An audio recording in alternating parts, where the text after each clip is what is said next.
Growing up, my family, my parents were so supportive and so instrumental in modeling behavior of service and a life of purpose. We had two elderly sisters living next door to us, and my parents would take care of the house.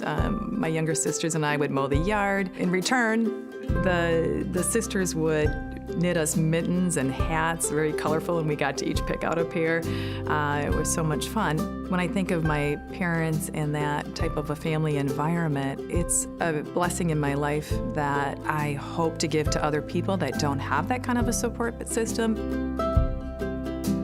So I started out on patrol. Everybody that comes into Grand Rapids PD has to start out on patrol. And I did that for about 5 years. I've been in the detective unit ever since. Started out in the auto squad, so stolen cars, and did that for about 2.5 years, then moved over to the domestic violence cases. The more that I worked in that field and the more training I got, interacting with the victims, really became passionate about making the criminal justice experience for them something that was more positive. So scary, having the police come to your house, having the patrol officers in your home coming out there, coming to talk to a detective, thinking about possible court cases. It's just a lot.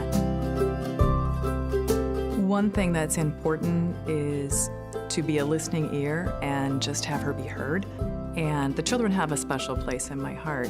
To help them maybe be able to, or help mom be able to move into an environment where the kids can thrive and mom can thrive, I think that gives me some motivation and some of that drive. You look at situations that kids are in and you just want the best for them.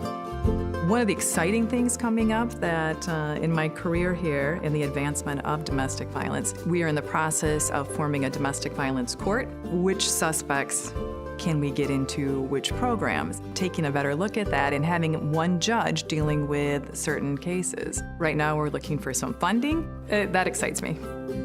I think being a mom definitely influences the lens that I look at in the world. My two children are very, very important to me, and I think as a mom, you start to look at the world differently. Another thing I think that gives me motivation is the hope that for the victim and her family, life becomes happier and healthier.